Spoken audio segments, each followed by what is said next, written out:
Talkshow interaktif Aceh Singkil Darurat COVID-19.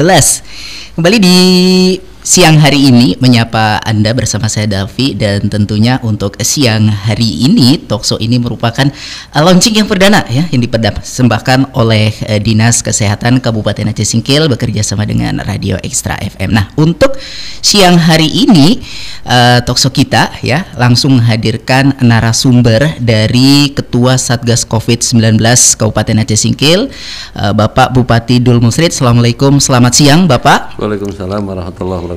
Sehat Pak? Alhamdulillah. Alhamdulillah. Kemudian ada Wakil Ketua Satgas COVID-19 Aceh Singkil, Bapak Dandim 0109 Aceh Singkil, Pak Letkol CSI Yudo Widiharto. Assalamualaikum, selamat siang Bapak. Waalaikumsalam warahmatullahi wabarakatuh. Selamat siang untuk para pemirsa semua.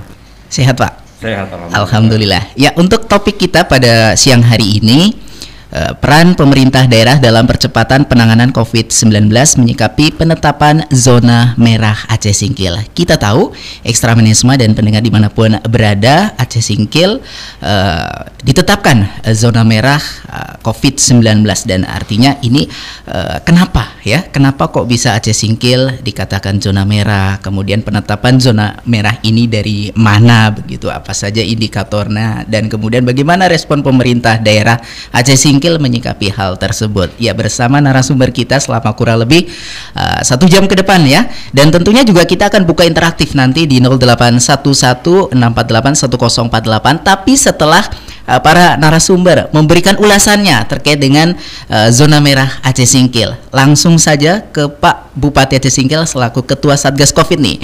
Pak Ketua Satgas, bagaimana nih kok bisa Aceh Singkil zona merah? Ini dari mana? Dari mana? Siapa yang menetapkan Aceh Singkil zona merah? Apa saja indikatornya, Pak?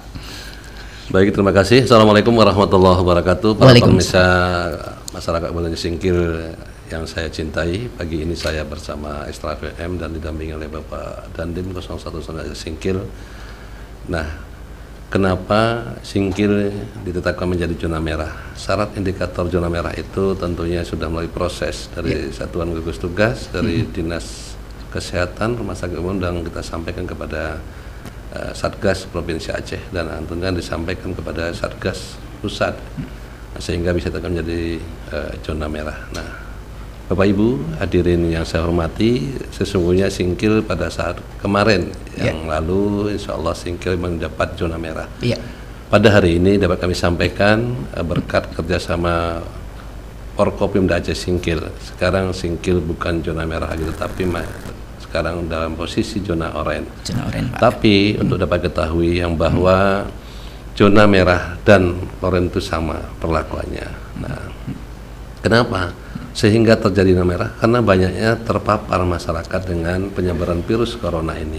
Nah, disebabkan kenapa juga mungkin kita sampaikan kepada masyarakat kurangnya meyakini atau kurangnya masyarakat mematuhi protokol kesehatan tersebut. Nah, tentu dalam hal ini kami sampaikan kepada masyarakat Aceh Singkil, tatkala itu terjadi peningkatan, maka kami berharap masyarakat harus sadar bahwasanya penyakit ini tidak nampak oleh masyarakat. Nah, indikator-indikator ini yang harus kami sampaikan kepada seluruh masyarakat, sehingga masyarakat betul-betul meyakini dan sadar bahwasanya penyakit virus corona ini betul adanya.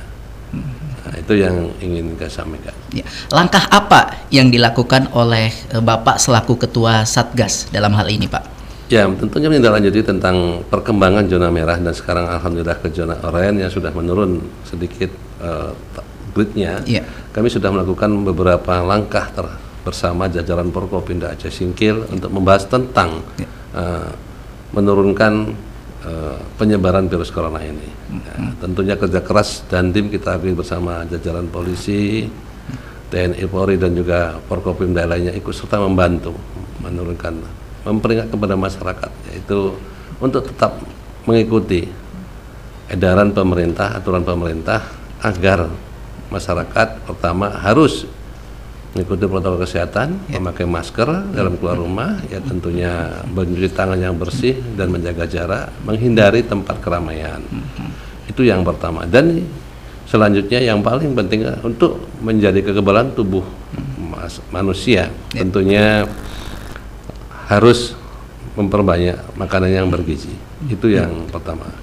langkah yang paling penting berdasarkan aturan pemerintah yaitu mengikuti vaksinasi. Karena vaksinasi adalah saatnya mengembangkan tubuh sehingga kalau terjadi penyebaran virus itu terhadap orang yang terpapar virus sebelum terpapar, beliau bisa kebal dengan datangnya virus corona itu sendiri. Apa lebih spesifik lagi, apakah tidak perlu misalnya Pak Bupati mengeluarkan instruksi Bupati? Ya, kami pada 2 hari yang lalu Ya. rapat bersama jajaran Forkopimda Aceh Singkil, Satgas, yaitu untuk menjadi surat edaran Menteri Dalam Negeri nomor 24 yang bahwasanya daerah itu jika terjadi zona merah dan oranye maka harus dilakukan langkah-langkah yang preventif. Nah, kami sudah melakukan, nanti akan kita lanjut. Nah, kita membahas kemarin bagaimana caranya untuk menghalau atau melarang masyarakat dengan dalam beraktivitas untuk tidak terjadinya penyebaran virus corona itu. Nah, salah satunya yang ditanggung-tanggungan oleh masyarakat juga harus diterapkan.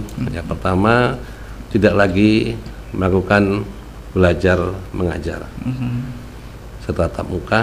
Nah, tentunya tidak ada lagi keramaian-keramaian yang menimbulkan kerumunan warga. Nah, surat ini sedang dipelajari oleh Kabak Hukum kita yang kemarin sudah menjadi rekomendasi. Insya Allah nanti akan saya tangani setelah draft hukum atau draft surat keputusan bupati atau edaran itu selesai dibuat oleh Kabak Hukum saya. Artinya dalam waktu dekat ini sudah dirumuskan untuk instruksinya Pak, instruksi Bupati itu? Insya Allah sudah dibahas bersama jajaran Forkopimda yang dihadiri oleh Dandim, Kapolres, Yakajari. Insya Allah nanti akan kami tanda tangani setelah selesai dibuat draftnya. Oke, baik. Saya ke Pak Dandim selaku Wakil Ketua Satgas COVID-19 Aceh Singkil, Pak Yudo. Bagaimana? Apa langkah-langkah penanganan yang dilakukan oleh TNI khususnya Pak? Baik, terima kasih.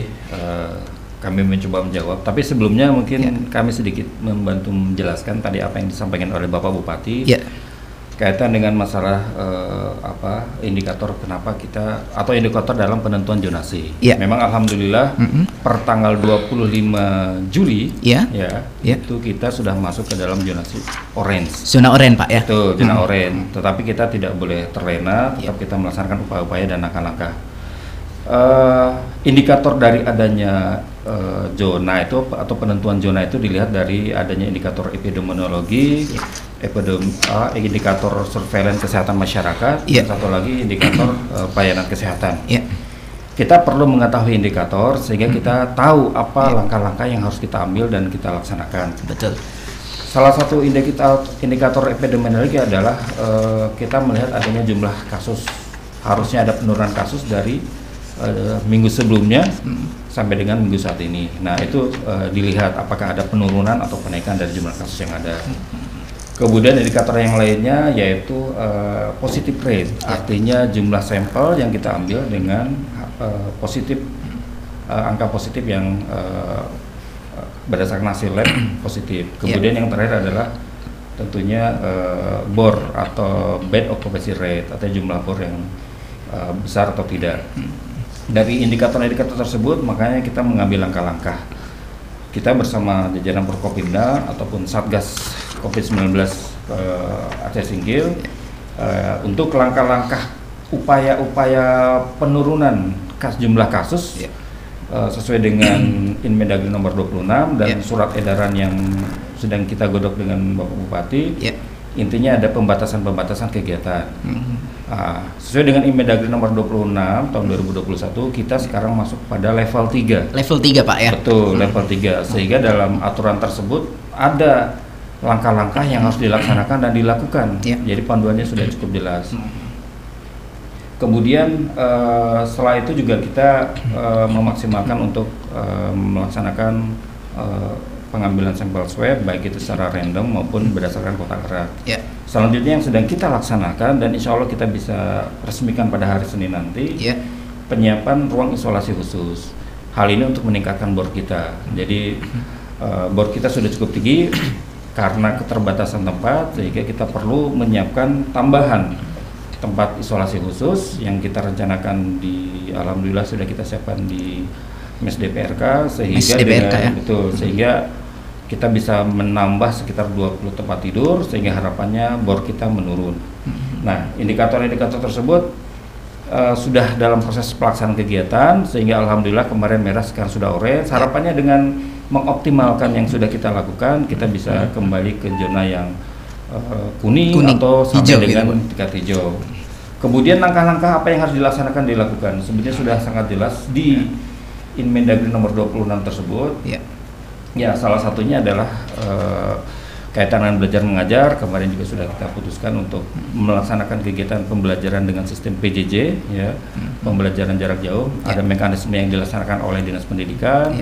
Kemudian pembatasan kegiatan, pembatasan sektor-sektor kayak pasar, kafe. Kalau pasar kita tetap melaksanakan secara 100%, tetapi tentunya dengan prokes yang ketat. Makanya nanti tetap kita memberikan arahan, himbauan, sosialisasi masalah penggunaan masker, masalah cuci tangan, masalah jaga jarak. Tetapi sektor-sektor yang lain, WFH, ya, work from home, work from office, kemudian juga misalkan kafe yang ada, jadi maksimal hanya 25%. Seperti itu yang sudah kita laksanakan dan kita lakukan. Tentunya secara bertahap tetap kita laksanakan dengan seluruh instansi terkait, dengan jajaran terkait, sehingga sesuai dengan aturan Inmendagri yang ada, kita bisa melakukan dan harapannya kita bisa menurunkan angka penyebaran COVID-19 di Kabupaten Aceh Singkil ini. Demikian. Jadi saya ke Pak Bupati kembali nih, Pak Bupati. Tadi sudah disampaikan Pak Dandim soal instruksi Mendagri. Dari di situ ada pembatasan-pembatasan yang dilakukan. Kita tahu Pak, Aceh Singkil setiap minggunya itu ada pesta Pak, dan itu kerumunan Pak. Itu bagaimana Pak? Yang pasti seperti apa yang kita sepakati bersama jajaran Forkopimda, kalau mengacu kepada Inmendagri itu ada ketentuan, yaitu tentu dari jumlah batas itu dibatasi. Jikalau kita melakukan pesta, pasar itu memang harus diikuti prokesnya ketat, karena pasar dibuka tentu masyarakat akan lumpuh. Nah, memang kita menjadi dilematis, menjadi masalah, yaitu tentang orang pesta. Betul. Nah, pesta kita akan keluarkan instruksi Bupati Aceh Singkil menindaklanjuti dengan instruksi Menteri Dalam Negeri nomor 26 tersebut. Maka kita berharap kepada orang pesta atau masyarakat itu harus menyadari, pesta itu sesungguhnya kalau dari Inmendagri tidak dibenarkan.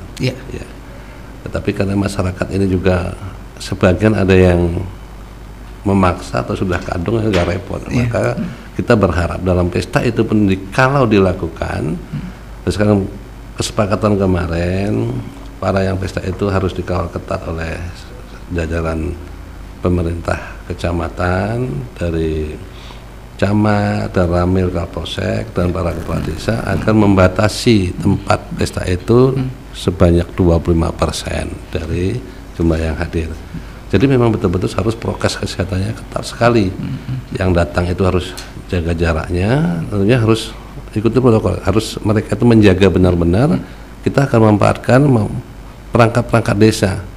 Nah, untuk menjaga orang pesta itu harus, andai pun mereka memaksakan kehendaknya, nah, setidaknya dia harus mengantisipasi hal itu, ditetapkan dengan penjagaan yang ketat. Tamu yang datang harus dibatasi, jarak harus jauh. Kalaupun yang antrian, saya pikir tidak harus kerumunan di tempat itu. Tempat yang disediakan minimal tamunya itu harus hanya 25% dari jumlah. Itu kalau memang kita mau sehat, masyarakat Aceh Singkil juga masih memaksakan kehendak untuk pesta, saya pikir masyarakat harus sadar dengan adanya penyebaran virus corona yang sangat tinggi angkanya di Aceh Singkil. Untuk menekan penyebarannya, masyarakat harus benar-benar sadar dengan instruksi Menteri Dalam Negeri dan juga nanti instruksi Bupati Aceh Singkil. Berarti artinya dalam hal ini pesta tetap tidak dilarang, hanya dibatasi begitu Pak ya? Ya, sebenarnya kesepakatan kemarin itu kalau memang harusnya kita sangat berat, memang kita duduk bersama Dandim, Kapolres, jajaran Forkopimda itu seperti apa pertimbangannya. Mohon maaf kalau tradisi di Aceh Singkil ini kan tidak mungkin terpantau semua ya. Betul Pak. Ya, tidak terpantau semua daerah, di daerah kota kita sudah pantau, tapi di dalam mereka masih pesta. Ini menimbulkan permasalahan. Jadi kemarin kesepakatannya kira-kira jajaran pemerintah seperti apa. Nah, kita lakukan, andai kata pun yang kita larang sudah masih memaksakan, setidaknya harus ikuti prokes itu sebanyak 25%. Sehingga masyarakat itu bisa terjaga, yang pesta juga bisa sehat, apalagi yang diundang itu juga harus sehat. Itu yang kita harapkan. Kan ada Satgas Desa, Pak. PPKM Mikro terkecil, Satgas Desa. Bagaimana sekarang Satgas yang ada di desa? Apakah mereka aktif untuk benar-benar mengawasi ini, Pak? Ya, makanya nanti kita akan terbitkan dalam surat keputusan Bupati Aceh Singkil instruksinya. Kemarin itu kan sudah mau saya tangani karena belum dicantumkan di situ tentang satgas tugas yang ada di desa itu. Hanya posko aja dibuat di mereka, betul, tapi Pak. perlakuannya tidak dikerjakan. Nah, sementara perangkat-perangkat desa itu, satgas tugas desa itu sudah diberikan insentif dari alokasi dana desa. Betul. Nah, nanti kami tuangkan dalam surat edaran Bupati Singkil tentang ketentuan-ketentuan jika di desa itu masih ada pesta, kalau memang tidak sanggup, kecil harus tanggung jawab. Memberhentikan, melarang atau tidak mengizinkan. Nah, tapi toh juga masih ada pertimbangan rasa kemanusiaannya misalnya, ya tentunya harus ikuti prokes kesehatan yang benar-benar. Nah, dari undangan yang biasa misalnya kita ini tradisi di Singkil 1000 ya harus hanya 250 orang saja diundang. Tapi kan itu siapa yang jamin juga kan? Tapi itulah maka kita harapkan satgas tugas yang ada di desa itu betul-betul bekerja dan peran aktif dalam menjalankan prokes itu sendiri. Dari Pak Dandim, bagaimana upaya-upaya sejauh ini untuk pengoptimalan posko PPKM Mikro di desa, Pak? Baik, terima kasih. Ya. Sebelumnya saya ingin menambahkan juga apa yang disampaikan Bapak Bupati tadi mengenai masalah pesta ya. Iya, Pak. Pesta sesuai dengan Inmendagri dan nanti juga surat edaran dari Bapak Bupati yang akan dikeluarkan. Memang secara tegas tidak melarang, tetapi di situ itu diperbolehkan dengan paling banyak kapasitas dari kapasitas 25% yang hadir. Itu yang pertama. Yang kedua, tidak boleh menyiapkan hidangan di tempat. Tidak boleh ada hidangan di tempat. Jadi kalau misalkan buat acara, undangannya ada, kita ngundang 1000 orang misalkan. Ya, bagaimana harus bisa memperhitungkan bila perlu menjadwalkan kehadiran undangan sehingga tidak ada di lokasi tersebut dengan kapasitas lebih dari 5%, padahal ruang tempat di mana terjadinya pesta tersebut kursi misalkan disediakan cuma 20 atau 50. Maksimal 50 sehingga 25% hanya 10-20 orang per kegiatan di saat waktu yang sama. Itu agar bisa ditindak. Jadi kemudian hidangan tidak boleh ada. Kenapa tidak boleh ada? Karena pada saat dihidangkan ya pasti sendoknya satu yang megang tangan 1000 orang. Sudah bisa ketahuan penyebarannya kemana. Kemudian pada saat kegiatan makan di tempat, ketemu ngobrol ngomong, pasti buka masker. Di situ juga cenderung kemungkinan terjadinya penyebaran sangat tinggi. Oleh karena itu kebijakan dari pemerintah seperti itu dibatasi dan tidak ada makan, sehingga penggunaan masker dapat dilaksanakan, cuci tangan dapat dilaksanakan, jaga jarak segi aturan juga dapat dilaksanakan. Harapannya tidak terjadi klaster baru dengan adanya pelaksanaan kegiatan pesta tersebut. Terus bagaimana tadi dengan pertanyaan masalah PPKM Mikro tersebut ya? PPKM Mikro itu yang jelas melibatkan di situ aparat dari desa, kemudian tokoh masyarakat, relawan, Babinsa dan Babin Kamtibmas. Memang tentunya ini kita terus dorong kepada PPKM Mikro yang ada di bawah agar bisa melaksanakan tugas tanggung jawabnya secara optimal. Sudah ada ketentuan dari PPKM Mikro yang harus dilaksanakan dan dilakukan. Nah, kalau berkaitan PPKM Mikro juga di situ ada zonasi yang harus dilaksanakan dan dilakukan ketika ada beberapa yang terpapar. Ini sudah kita sosialisasikan dan sampaikan ke bawah, tetapi tentunya kita pada Satgas Kabupaten ini akan mengevaluasi dan akan melaksanakan peninjauan ulang sehingga harapannya petugas-petugas PPKM Mikro yang berada di bawah itu bisa melaksanakan kegiatannya secara optimal, secara maksimal. Karena garda terdepan dari pencegahan penyebaran itu adalah di level desa. Garda terdepan level desa, Pak, ya? Betul, di level desa dan kecamatan. Sehingga kalau dari level kecil desa tersebut bisa kita tangani, kita handle, insya Allah pada level kabupaten, kemudian pada level provinsi akan semakin bisa kita kendalikan untuk penyebaran COVID-19 ini. Sekali lagi, jajaran Satgas COVID-19, jajaran Forkopimda selalu mengupayakan dan optimalkan. Kita pun juga secara rutin selalu melaksanakan kegiatan rapat untuk mengevaluasi ya dan menganalisa tentang langkah-langkah ke depan yang harus kita laksanakan dan kita lakukan. Mungkin demikian dari saya. Oke, baik, sudah ada nih, artinya ada titik terangnya akan dikeluarkan surat edaran Bupati di mana ada pembatasan-pembatasan yang dilakukan. Jadi pesta ini nggak sembarangan, ada pembatasan-pembatasan yang harus dilakukan oleh tuan rumahnya kalau memang masih mau pesta. Kalau tidak, ya udah nggak usah aja pesta begitu ya. Ya, kita coba sapa penelpon di 0811 648 1048. Halo, assalamualaikum, selamat siang. Selamat siang, assalamualaikum. Waalaikumsalam. Dengan siapa di mana, Ibu? Dengan Ibu Siti. Ibu Siti di mana, Bu Siti? Bu Siti di Gunung Lagan. Bu Siti di Gunung Lagan. Silahkan pertanyaannya, Bu. Ini Bang Davi, bagaimana ya upaya pemerintah? Ini kan sekarang sudah sibuk masalah vaksinasi. Iya. Jadi saya mau menanyakan langsung nih sama kedua narasumber. Bagaimana nih upaya pemerintah dalam meyakinkan masyarakat untuk tetap waspada, kemudian terus menerapkan prokes, ya walaupun sebagian dari kita ada yang sudah divaksin. Nah, karena ketika kita lengah ya, Bang Davi, pasti itu nanti ininya kasusnya akan makin bertambah ya. Walaupun sudah divaksin kan bukan berarti dia tidak akan terkena COVID ya. Betul, gitu. betul. Jadi bagaimana nih upaya pemerintah dalam meyakinkan masyarakat untuk tetap waspada walaupun kita sudah divaksin? Itu aja Bang Davi. Oke, terima kasih Bu Siti di Gunung Lagan. Gimana nih Pak Bupati, apa upayanya nih? Ini untuk vaksinasi nih. Udah divaksin kok masih kena COVID begitu ya? Untuk meyakinkan masyarakat begitu Pak. Ya, saya pikir masyarakat harus yakin dan percaya. Hidup ini kalau tidak punya keyakinan, tidak ada apa-apanya. Pertama, yakin kepada Allah Subhanahu wa taala, Tuhan yang Maha Kuasa, dan yakin juga kepada manusia yang telah melakukan tentunya penelitian terhadap penyakit virus corona ini. Nah, jangan ibu berpikir, masyarakatku berpikir sudah divaksin masih kena. Betul, tapi kalau sudah kena vaksin setidaknya penyembuhannya secara spontan agak cepat. Nah, tapi takutnya kalau kita belum divaksin, tentu kita pertama mudah terkena penyebaran virus corona. Kedua, kalau kita sudah terpapar, penyembuhannya agak lama. Nah, mohon maaf, mungkin juga sebagian orang mengatakan takdir. Nah, kita berharap untuk menjaga kita itu tidak ada salahnya. Kita itu sudah dianjurkan sebelum hujan sedia payung.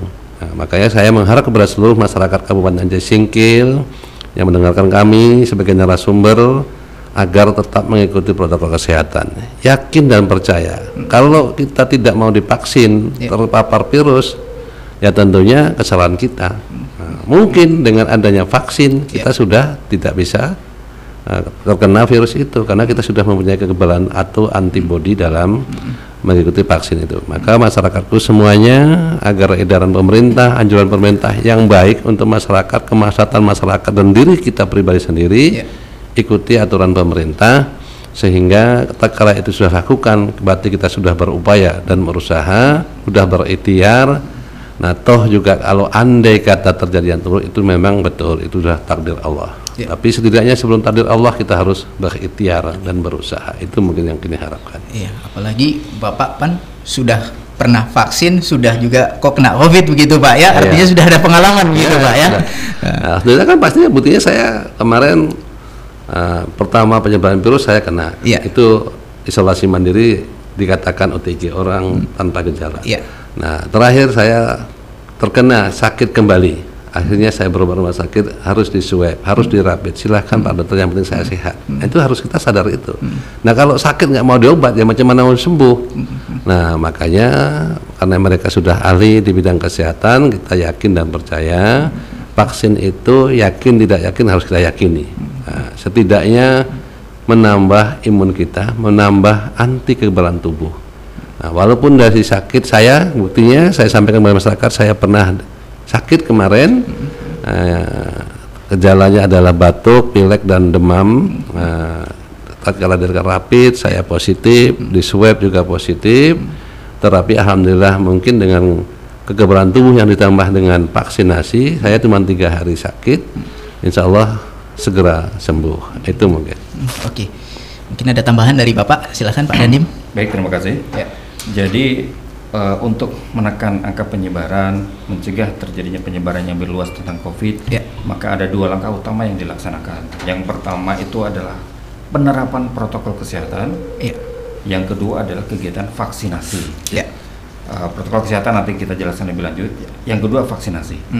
Vaksinasi ini sebetulnya tujuan dari pemerintah adalah untuk menimbulkan herd immunity ataupun kekebalan kelompok, kita namakan seperti itu. Jika vaksinasi sudah mencapai kurang lebih di angka 80%.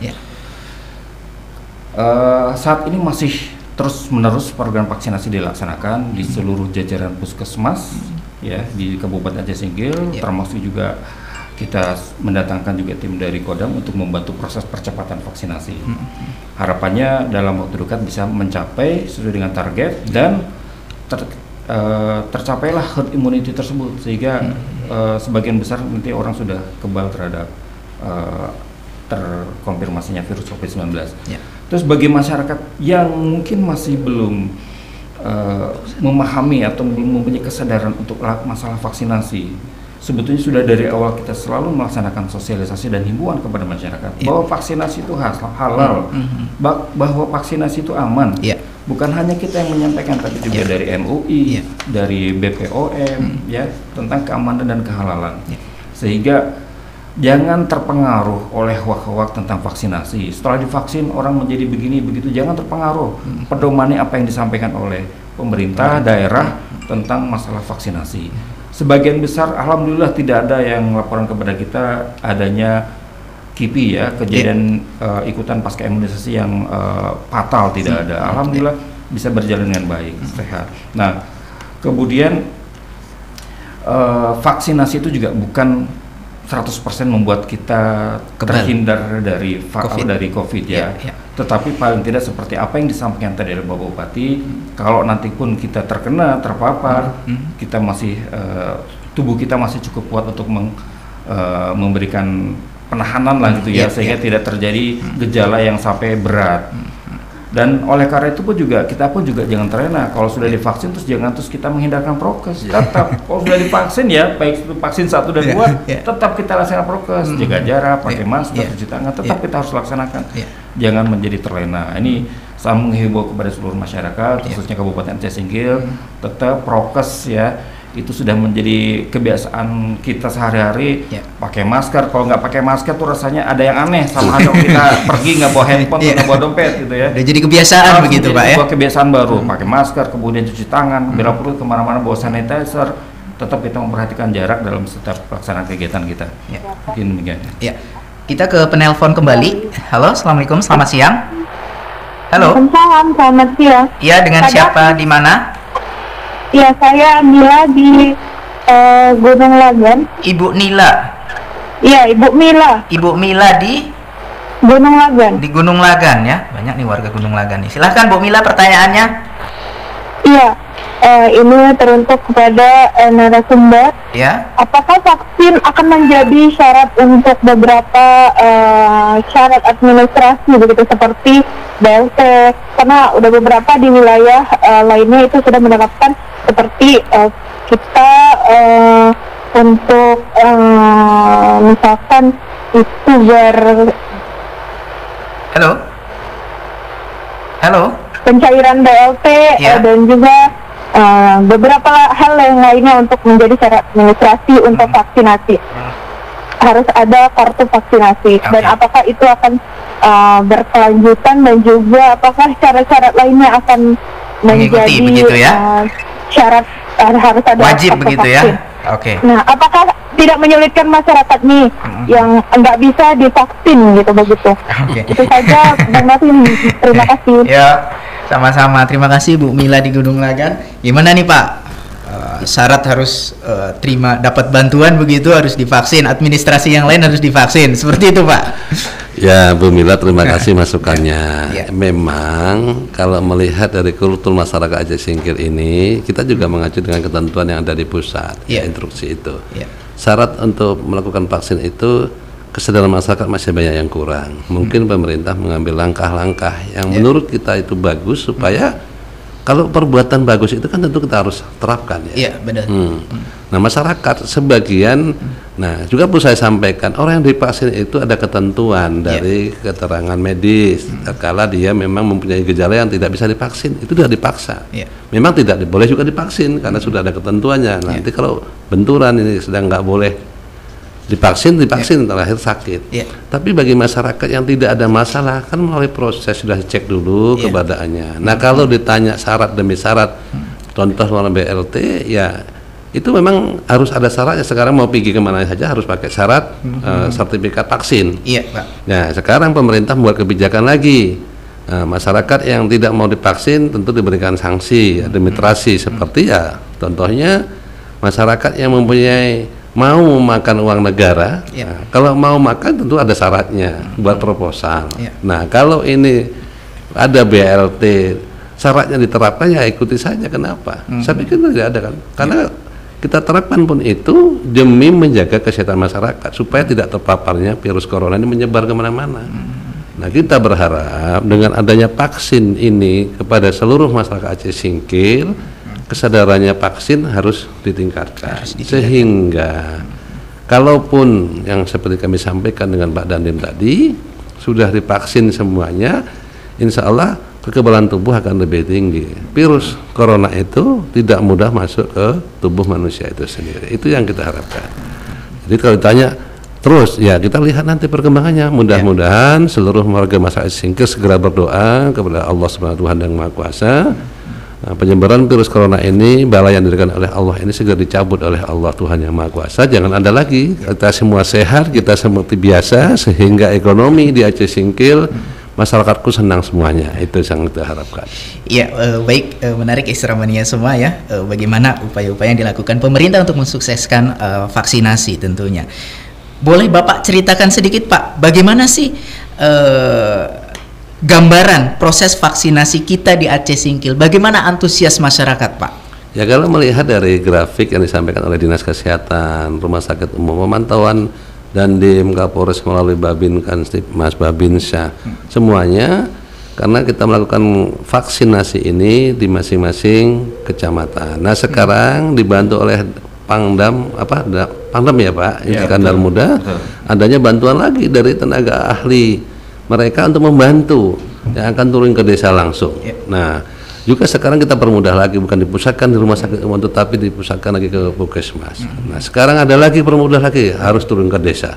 Saya pikir masyarakat tinggal diambil kesadarannya. Kami sudah berupaya sebagai pemerintah, yang susah kami permudah, yang mudah sudah kami permudah lagi. Yang dulunya harus dipusatkan di sini sekarang tidak, harus di desa. Kita anjurkan tenaga nakes turun ke desa. Masyarakat diberikan permintaan untuk turun aja ke desa, tidak harus perlu ke kecamatan misalnya, kan lebih mempermudah kan? Nah, ini yang kami lakukan bersama jajaran pemerintah daerah, Forkopimda, yang dibantu oleh TNI dan Polri yang tidak berhenti-berhenti. Saya sangat berterima kasih bantuan TNI dan Polri ini yang sudah menghalau masyarakat untuk kesadarannya untuk turun mengikuti vaksin tersebut. Itu yang saya ucapkan terima kasih. Pak, bagaimana pengawasan nih terhadap mereka yang melakukan isolasi mandiri di rumah masing-masing? Karena memang baru rencana Pak Dandim tadi ya, akan dibuat untuk tempat isolasi terpusat ya, rencananya di Wisma DPRK begitu ya. Lalu saat ini kan banyak nih yang isolasi mandiri, bagaimana Pak mengawasinya? Pak Bupati mungkin Pak, silakan Pak. Iya, memang untuk pengawasan isolasi mandiri ini kemarin kita kerjasama dengan Dinas Kesehatan dan Direktur Rumah Sakit Umum akan dilakukan rapid test. Yang bersangkutan itu ternyata punya gejala, kita dianjurkan oleh dokter untuk berisolasi mandiri. Nah, karena di rumah sakit, kalau nanti takutnya kalau di rumah sakit mereka tambah terpapar. Jadi kalau untuk pengawasannya, makanya tatkala mereka diserahkan untuk pulang, Bapak harus di rumah saja, tidak boleh keluar. Pengawasannya sebenarnya kalau dari itu kita berharap kalau memang berjalan satgas tugas desa itu yang harus melakukan, ya kan. Tapi karena ini belum kita terapkan edaran Bupati Aceh Singkil, makanya kemarin waktu dalam rapat kita sampaikan agar Kabak Hukum mencatatkan untuk dalam pengawasan tentang isolasi mandiri yang tidak terpusat, agar dilakukan pengawasannya oleh kepala desa dan bekerjasama dengan camat. Nanti itu yang akan kita terapkan. Nah, memang saat ini Bapak Ibu ketahui, kita hanya ingin meminta kesadaran masyarakat terkala belum dikatakan sembuh ataupun dalam waktu yang ditentukan oleh rumah sakit atau tenaga medis, ya kita taat dan patuh dengan apa yang disarankan. Terkala kita nyatakan terpapar virus karena belum ketat pengawasannya, ya kami berharap kepada seluruh masyarakat Singkil yang sudah dinyatakan positif agar berisolasi di rumah mandiri, ya tolong ikuti anjuran dari rumah sakit itu sendiri. Oke. Mungkin ada tambahan, silakan Pak Dandim. Baik, terima kasih ya. Saya ingin menambahkan tadi apa yang disampaikan Bapak Bupati. Jadi sebetulnya idealnya memang untuk tidak ada isolasi mandiri gitu. Idealnya yang terpapar positif harusnya masuk semua karantina. Tetapi dihadapkan dengan kondisi keterbatasan tenaga kesehatan, keterbatasan dengan infrastruktur yang ada, sehingga bagi orang yang positif tetapi tidak bergejala, ya kita arahkan untuk melaksanakan isolasi mandiri. Kemudian bagaimana dengan tadi yang disampaikan oleh Saudara Davi ya, tentang MES DPRK. MES DPRK sudah kita rencanakan, sudah dalam proses penyiapan dengan 20 tempat tidur. Itu kita rencanakan bagi pasien positif yang bergejala sedang ataupun ringan, sehingga butuh perawatan atau kontrol yang lebih ekstra. Nanti kita arahkan ke sana. Nah, untuk yang tidak bergejala kita arahkan isolasi mandiri. Pertanyaannya, bagaimana fungsi pengawasan dan kontrolnya? Betul. Sesuai dengan aturan yang ada, sebelumnya sudah ada Inmendagri tentang masalah PPKM Mikro. Dalam PPKM Mikro, seperti saya jelaskan tadi, ada keterlibatan Babinsa, Babinkatikmas, kepala desa, tokoh masyarakat, termasuk relawan. Itu ada fungsi dari PPKM Mikro. Itu sebagai fungsi pendukung, fungsi pencegahan, fungsi penanganan, dan fungsi pembinaan. Kalau namanya isolasi mandiri itu kan dia harapannya tidak ada kegiatan dia keluar, dia benar-benar berada di rumah tersebut, tidak melaksanakan aktivitas kegiatan keluar atau menghindari adanya kontak erat dengan yang lain. Oleh karena itu salah satu tugas fungsi dari PPKM Mikro untuk fungsi dukungan, tugasnya memberikan dukungan sebetulnya kepada yang isolasi mandiri dalam bentuk misalkan kan tidak mungkin yang isolasi itu kalau kita arahkan dia kan tetap butuh makan, dia butuh untuk belanja, dia butuh untuk beli barang. Nah, tugas PPKM Mikro inilah untuk memberi bantuan, membelanjakan mungkin atau memberikan bantuan makanan atau mungkin bantuan hal yang lain langsung kepada rumah di mana adanya isolasi mandiri, sehingga pelaku isolasi mandiri tetap berada di tempat dan tidak kemana-mana, tidak ada kontak erat. Kemudian juga selain itu juga fungsi pengawasan. PPKM Mikro juga melaksanakan pengawasan. Yang meyakinkan bahwa yang melaksanakan isolasi mandiri itu tidak kemana-mana. Betul. Ya kan. Kemudian di situ juga ada keterlibatan juga dari tenaga kesehatan dari puskesmas, mengecek, mengontrol sejauh mana yang melaksanakan isolasi mandiri yang pada saat itu tidak ada gejala. Mungkin setelah 3-4 hari ada gejala atau tidak, ada gangguan, tidak ada masalah, tidak, sehingga kita bisa laksanakan upaya-upaya pencegahan lanjutan. Kalau misalkan setelah isolasi mandiri ternyata setelah 4 hari 5 hari ada gejala, ya harus kita evakuasi ke isolasi terkhusus atau isolasi terpusat sehingga ada penanganan. Nah, itulah makanya kita di Satgas Kabupaten mendorong, mengevaluasi, mengontrol, mengecek ke bawah pada sampai dengan level mikro, itu agar bisa dilaksanakan dengan baik.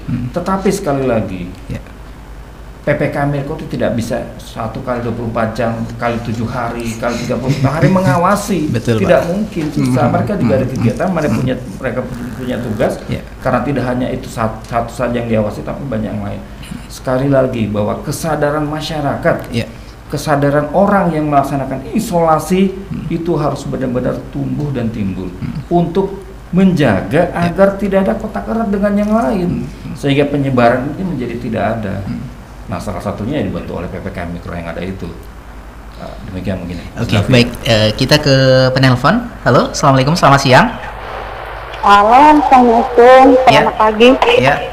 Dengan siapa di mana, Ibu? Dengan Yanti di sekitar Rimo. Yanti di Rimo, Ibu Yanti. Silahkan Bu Yanti, pertanyaannya Bu Yanti. Mungkin sedikit mau curhat ya. eh, saya sekarang mungkin lagi menjalani isolasi. Oh iya, iya Bu. Nah, jadi kan yang jadi masalah itu kami isolasi tidak boleh kontak dengan yang lain. Iya. Jadi sekarang masalahnya itu di masalah kebutuhan kami sehari-hari lah itu. Mungkin lebih ke Pak Bupatinya ya kan. Iya. Itu gimana caranya kami bisa dapat kebutuhan kami sementara kami tidak bisa keluar. Oke, oke. Itu yang pertama. Iya. Mungkin ada yang keduanya Pak kan. Oh, silakan Bu. Jadi untuk Pak Kadisnya mungkin ya, Pak Kadis Kesehatan itu ya. Sebenarnya misalnya saya ini terpapar positif. Iya. Udah PCR, udah antigen saya positif. Jadi orang-orang yang ada kontak erat sebelum saya pemeriksaan hari itu, Iya. apakah orang itu tidak perlu di tracing selanjutnya Pak? Oke. Kita kan mengkhawatirkan berimbas kepada masyarakat yang lain yang mungkin pada saat itu belum terpapar karena tidak di tracing, akhirnya jadi panjang ceritanya kan gitu. Iya. Nah, gimana caranya kalau misalnya tracing tidak dilanjutkan, kita mau memutuskan mata rantai tersebut gitu. Nah, mungkin itu saja sekedar curhatan dari saya. Terima kasih untuk Pak Bupati, untuk Pak Kadis, sama Bang Dapi ya. Pak Dandim nih, Pak Dandim 0109, ya. Oh iya. Oke, minta maaf saya. Iya. Gitu aja. Assalamualaikum warahmatullahi wabarakatuh. Waalaikumsalam warahmatullahi wabarakatuh. Bu Yanti, gimana nih dengan pemenuhannya yang isolasi mandiri, nggak bisa kontak, nggak bisa belanja Pak Bupati? Ya, baik Mbak Yanti, makasih atas masukannya tentang yang sedang berisolasi mandiri di rumah, sementara ya isolasi itu tentu membutuhkan kebutuhan-kebutuhan pokok yang harus dipenuhi. Betul. Ya, tentunya kalau menuntut kepada pemerintah saat ini juga sudah melakukan refocusing anggaran, ya kan, dalam penerapan kebutuhan-kebutuhan masyarakat. Nah, sementara dalam proses sedang diproses dari pemerintah itu sendiri. Nah, saya pikir kalau untuk kebutuhan-kebutuhan namanya isolasi mandiri ini yang memang tidak boleh kontak erat dengan yang lainnya sehingga tidak akan menjadikan penyebaran terhadap orang yang lain.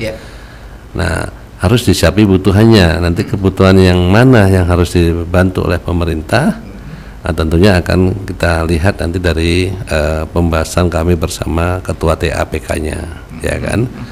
Karena kita berharap kemarin Instruksi Presiden sudah mungkin dianggarkan pada tahun 2020, ya. Tapi 2021 ini kita berharap tidak ada lagi COVID. Ternyata COVID-nya malah meningkat, sehingga dalam penyusunan kegiatan anggaran itu kita tidak tersedia untuk itu, maka harus dilakukan penjabaran perubahan untuk kegiatan-kegiatan yang diusulkan Ibu Yanti tersebut, Yanti tadi, ya kan?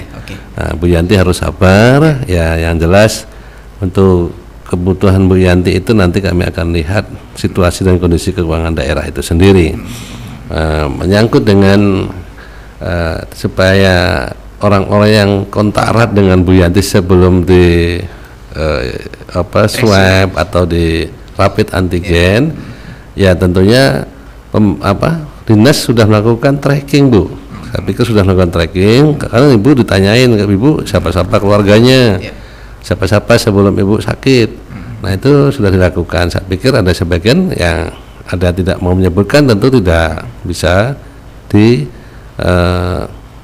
trackingnya. Tracking, Jadi insya Allah Bu, tugas negara dikerjakan oleh melalui dinas kesehatan dan juga dari Rumah Sakit Umum Daerah sudah melakukan yang Ibu harapkan. Nah, mungkin juga ada yang melakukan sama Ibu, ada sebagian yang belum disuap atau dirapid atau belum di tracking. Ya mungkin mereka ada yang tidak mau, ya kan? Ya, mungkin takut ya di tracking nanti ternyata positif. Nah, jadi ada sebagian saya lihat kalau dari kita lihat dari masyarakat, aku kemarin kontak sama si Dapi nih, aku nggak mau deh di tracking, takut nanti aku diposit, akhirnya aku isolasi gitu ya. Jadi ada sebagian masyarakat itu yang meyakini dirinya, saya masih kuat, saya nggak mau di tracking, walaupun saya kontak erat dengan Dapi yang misalnya seperti itu. Jadi terima kasih Ibu Yanti yang dari Rimo masukannya dari dua hal itu. Insya Allah nanti untuk kebutuhan itu kami akan bahas tentang area alokasi anggaran yang sudah diinstruksikan oleh Menteri Dalam Negeri dari Menteri Keuangan yang sekarang dalam proses, yaitu penjabarannya seperti apa. Mungkin kalau nanti ada itu kita akan salurkan semuanya, insya Allah. Tambahan dari Pak Dandi mungkin Pak, ini soal tracing nih Pak, mungkin banyak nih yang nggak jujur Pak, yang nggak jujur ini Pak. Baik, terima kasih ya. Jadi untuk tracking maupun tracing sampai dengan testing gitu ya, memang selama ini sudah dilaksanakan dan dilakukan. Tetapi memang kita juga harus evaluasi ke dalam bahwa kalau berdasarkan dengan aturan dari WHO, itu sebetulnya seharusnya satu sampel per 1.000 orang. Kalau kita mengacu lagi kepada Instrumen Mendagri nomor 26 tahun 2021, tracing kita seharusnya 269 per hari. Per harinya testing, Pak. Ya betul, 269 per hari atau sampel swab yang diambil untuk dilaksanakan pengetesan. Nah, memang kita belum bisa mencapai hal tersebut, tetapi sekali lagi ini kembali kepada kesadaran masyarakat. Karena apa? Ya rata-rata banyak yang nggak mau di tracing, diambil sampel swabnya gitu. Ya kan, kalau sudah menolak ya tenaga kesehatan pun juga kadang mungkin tidak mau berurusan panjang ya. Mereka nggak mungkin terus dipaksa gitu ya, dipaksa. Karena memang masih banyak hal kegiatan yang lain harus dilaksanakan dan dilakukan. Tapi kalau kesadaran masyarakat cukup tinggi, ketika ada kontak erat diambil sampel swabnya kemudian bisa kita kirim. Ya, mudah-mudahan kita bisa mengetahui angka penyebaran COVID-19 di Kabupaten Aceh Singkil ini. Nah, sekarang kita juga sedang mendorong sebetulnya untuk meningkatkan lagi jumlah sampel yang untuk dilaksanakan testing. Tidak hanya berdasarkan tracking maupun tracing yang dilakukan oleh Dinas Kesehatan, tetapi juga kita mengambil sampel random dari beberapa tempat, instansi ataupun masyarakat. Nah, sekarang ini memang sedang kita jalankan pengambilan sampel swab dari instansi. Kenapa harus instansi? Karena yang pertama, instansi maupun SKPK ataupun aparat pelayanan publik itu adalah bisa dibilang garda terdepan lah dalam menangani masalah COVID ini, sehingga kita harus tahu kondisi kita dulu. Kalau kita semua sehat, alhamdulillah kita bisa melaksanakan tugas dengan baik. Tapi kalau kita sebagian dari kita banyak positif, berarti kita harus melakukan evaluasi dan langkah-langkah sehingga kita bisa bekerja lebih optimal lagi. Kemudian yang kedua ya, sekarang yang paling mudah untuk digerakkan ya aparat lah, instansi lah untuk bisa diambil sampel swabnya. Tapi nanti ke depan pasti akan ada masyarakat yang akan kita ambil sampel randomnya. Sekali lagi biar kita tahu angka penyebaran kita di mana, klaster kita di mana gitu. Sehingga harapannya dengan semakin banyak sampel swab sesuai dengan Instrumen Mendagri tersebut ataupun dari anjuran WHO, kita bisa mengetahui angka penyebaran, kita bisa menurunkan positif rate kita bisa melaksanakan evaluasi dan langkah-langkah terhadap pencegahan virus COVID-19 ini. Oke. Demikian. Baik, kita ke penelpon kembali. Halo, assalamualaikum, selamat siang. Halo. Assalamualaikum, Bang Dapi. Ya, dengan siapa Ibu? Ini dari Bu Atun di Singkohor. Bu Atun di Singkohor. Iya. Pripun kabare Pak Bupati, Pak Dandi, sehat selalu mudah-mudahan. Alhamdulillah sehat, insya Allah sehat. Singkohor. Silakan Bu, pertanyaannya apa ini? Begini, kan saya semalam itu mau vaksin ya, tapi karena itu ramai banget yang ngantri kerumun di tempat vaksin itu, jadi saya agak sedikit takut gitu, Bang Dapi. Jadi itu gimana itu kayak Pak Bupati, pemerintah untuk apa sih sebenarnya biar nggak kerumun lah di tempat vaksinasi gitu kan. Kemudian itu satu lagi, kan kita itu kan zona merah Singkil. Udah oranye Bu sekarang Bu. Kita itu gimana supaya nggak terlalu bebas yang dari luar, karena kan untuk Aceh Singkil ini kan aksesnya itu gampang, dari laut juga dari darat. Jadi gimana nih upaya pemerintah untuk meminimkan itu ya, supaya nggak terlalu bebas gitu, biar kita nggak jadi zona merah lagi gitu loh, Pak Dandin. Gitu.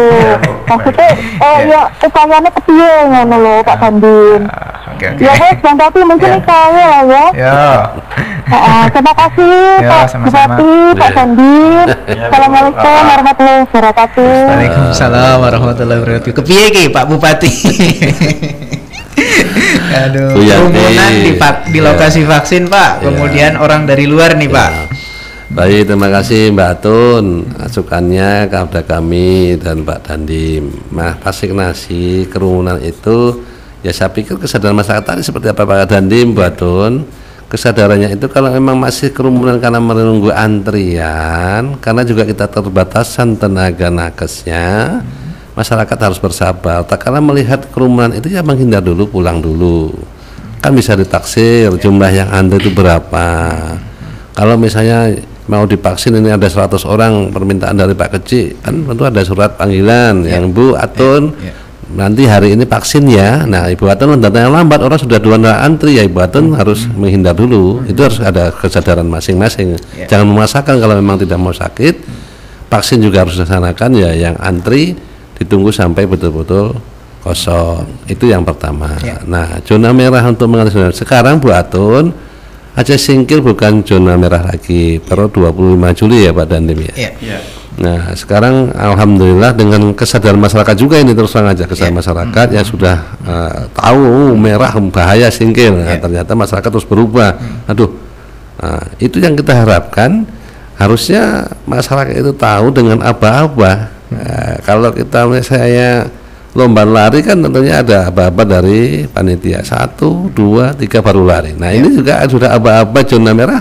Masyarakat harus sadar zona merah terjadi karena apa? Karena kesadaran masyarakat mungkin yang saya anggap kurang dalam artian apa? Kurang mengantisipasi, kurang mematuhi edaran, masyarakat tetap tidak pakai masker. Nah kalau edarannya harus pakai masker, keluar rumah harus pakai masker, disiapkan cuci tangannya dulu bersih, tak kalah bersalam ya usahakan jangan bersalam dulu misalnya kalau itu masih ada salam-salam yang dianjurkan oleh pemerintah, tidak harus bersalam dengan cara menerapkan tangan dua-dua aja sudah hormat dan santun, itu saya pikir. Artinya tidak harus bersalam supaya tidak ada terjadi kontak erat itu ya. Nah bagaimana mengantisipasi tentang masyarakat luar yang datang ini, ibu-ibu sendiri sebenarnya, saudara-saudara ke masyarakat Aceh Singkil ini ya jangan mengundang dulu saudara-saudara walaupun anak kandung kalau dia masih dalam posisi merantau, dilarang. Nah kalau kami dari pemerintah menghalau masyarakat yang datang dari luar sudah dilaksanakan, tentunya adanya pembatasan masyarakat luar yang akan masuk ke Singkil.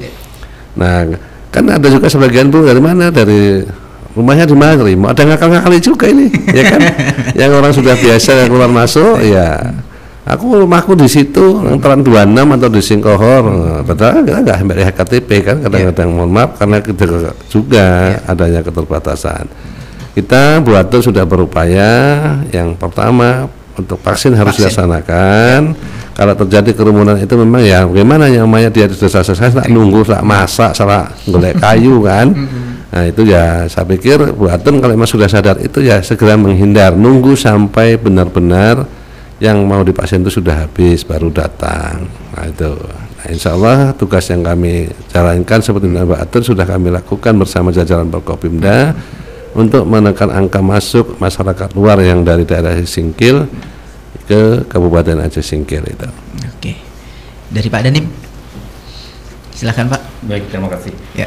Jadi Bu Atun yang di Singkil ya. Iya Bu. Bu, saya hari Sabtu kesana loh Bu. Hari Sabtu ini Pak. Kebetulan ada vaksinasi kita di Singkohor ya.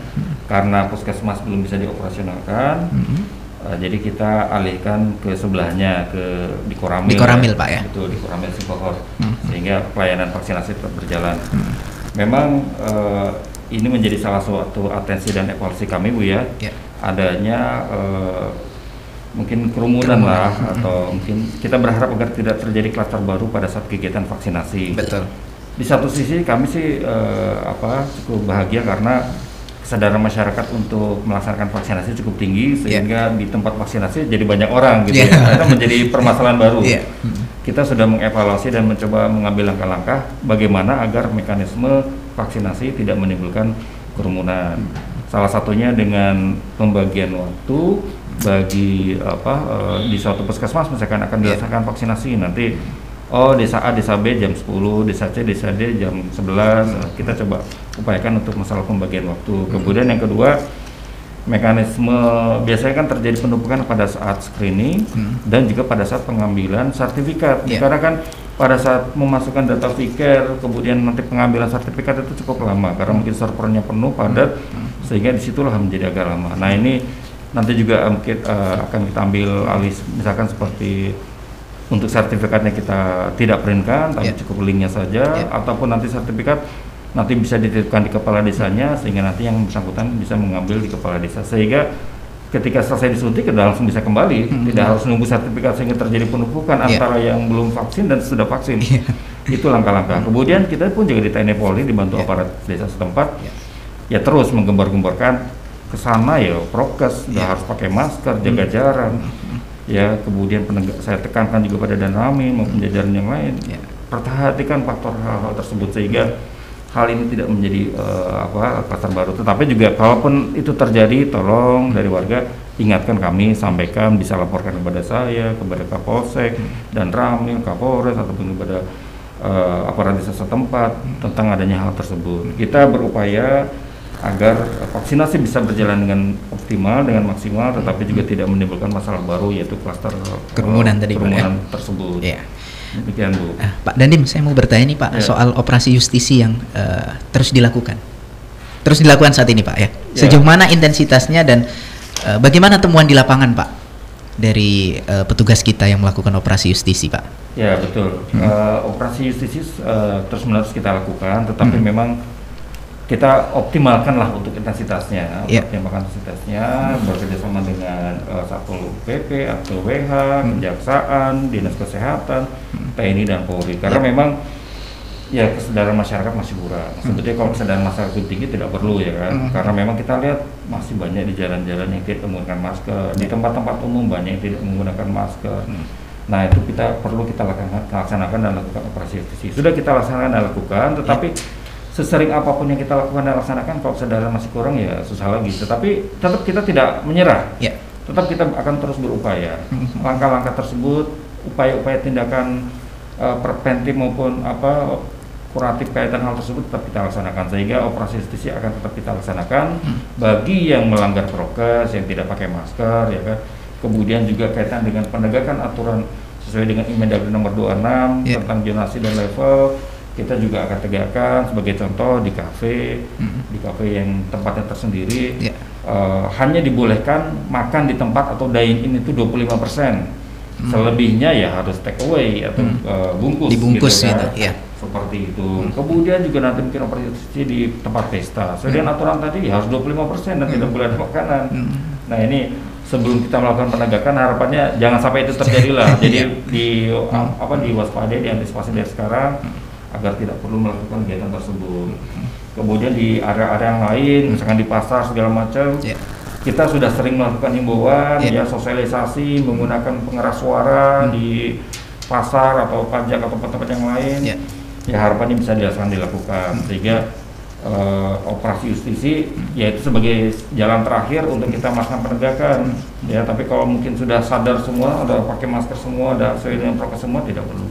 Tapi tetap kita tidak menyerah, sekali lagi kita akan melaksanakan dalam waktu dekat, sehingga tolong kepada masyarakat yang sudah sadar alhamdulillah, yang belum ya jangan nanti terjerat operasi justisi ya. Jangan. Kita akan melaksanakan hal tersebut. Saya mau ke Pak Bupati dulu. Pak, bagaimana ketersediaan ruang khusus pasien COVID di RSUD Aceh Singkil, di mana di ruang Pinere itu ada 10 ruangan Pak? Apa kira-kira perlu ditambah Pak? Ya, kalau kita kan mengikuti aturan, kalau dari jumlah pembagian itu kan 10% dari jumlah ruangan. Nah, kita sudah lakukan standar SOP-nya itu sebenarnya sudah sesuai.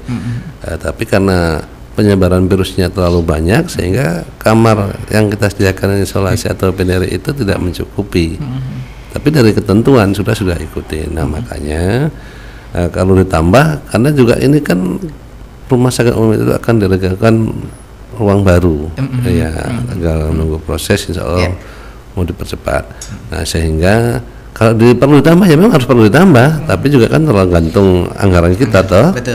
Itu yang pasti, karena dengan ditambahnya kegiatan tentu bertambah operasionalnya, itu yang pasti. Nah, untuk mengantisipasi itu kami bersama jajaran Prokopimda rapat bersama dinas terkait. Nah, makanya kami untuk mempersiapkan itu sehingga tidak terjadi kekurangan dalam rumah itu pasti kekurangan kalau terlalu banyak. Apalagi kalau setiap 2 hari sekali swab, kemudian yang sakit bertambah begitu Pak, yang dirawat di rumah sakit begitu kan. Betul. Makanya untuk antisipasi ini sudah dilakukan pembagian. Tatkala nanti itu masyarakat yang sudah melakukan rapid ataupun swab ternyata dia terpapar virus, baik itu kelasnya ringan dan sedang, maka sudah disiapkan ruang isolasinya di gedung DPRK Aceh Singkil. Itu sebanyak 25 kamar, tapi yang dipakai mungkin 20 kamar Pak Dandim kemarin ya. 20 kamar. Jadi itu yang kita sudah siapkan. Nah, juga kita buat instruksi itu yang jelas kami berharap kepada seluruh masyarakat agar sadar bahwasanya COVID ini benar-benar ada di Singkil. Kepada masyarakat agar tetap mewaspadai dan juga harus mengikuti protokol kesehatan. Itu yang kami harapkan. Oke, itu closing statement dari Bapak begitu Pak ya. Kalau dari Pak Dandim apa nih yang sebelum kita akhiri Pak, closing statementnya Pak? Dari saya intinya bahwa kita Satgas Covid Kabupaten dengan jajaran Forkopimda maupun SKPK terkait berupaya semaksimal mungkin, berupaya semaksimal mungkin agar penyebaran COVID-19 ini bisa kita atasi ya. Tetapi sekali lagi sebesar apapun upaya yang kita lakukan dan laksanakan tanpa adanya kesadaran dari warga masyarakat, tanpa ada kepatuhan dan ketaatan dari warga masyarakat, bisa dibilang menjadi sia-sia gitu. Ataupun pencapaiannya hanya kecil saja.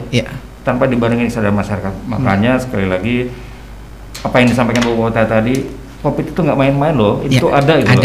Bila perlu nanti mungkin Mas Dapi undang yang sudah pernah COVID dan gejala yang sakit menyampaikan apa adanya. Dan kita pun juga ada yang meninggal sudah lumayan banyak di tempat kita karena COVID. Ada 10 orang ya tahun 2020 Pak ya? Iya betul, sehingga 2021 maaf ya. Jadi jangan kita sadar setelah sakit, jangan sadar setelah kita, mohon maaf, ada keluarga kita yang meninggal dunia. Saat kita lagi sehat, saat kita bisa mengendalikan diri kita, menjaga kegiatan kita, ya saatnya itu kita sekarang. Jangan nanti kita menyesal setelah terlambat. Demikian.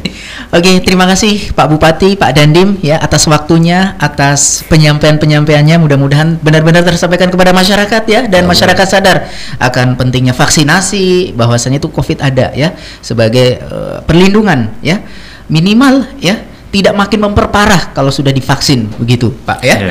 Oke, terima kasih, sampai ketemu lagi Isra Maneswa dimanapun Anda berada. Terima kasih untuk hari ini ya. Mudah-mudahan talkshow ini akan berlanjut setiap 2 minggu sekali ya. Nanti akan diatur waktunya mungkin di hari Rabu ya, pagi ya begitu ya, Aceh Singkil darurat COVID-19, dan tentunya menghadirkan narasumber-narasumber yang lainnya yang kompeten di bidangnya ya, untuk bagaimana ya peran kita pemerintah daerah ya dalam percepatan penanganan COVID-19 ya. Mudah-mudahan ini sudah zona oranye, besok zona kuning, zona hijau begitu Pak ya. Itu harapan kita bersama tentunya. Baik, itulah akhir kebersamaan kita pada pagi hari ini di Talkshow Interaktif Aceh Singkil darurat COVID-19 yang terselenggara berkat kerjasama antara Dinas Kesehatan Kabupaten Aceh Singkil dengan Radio Extra FM. Sampai ketemu lagi di lain kesempatan. Saya Davi dan kru yang bertugas pamit undur. Assalamualaikum warahmatullahi wabarakatuh. Selamat siang dan sampai jumpa.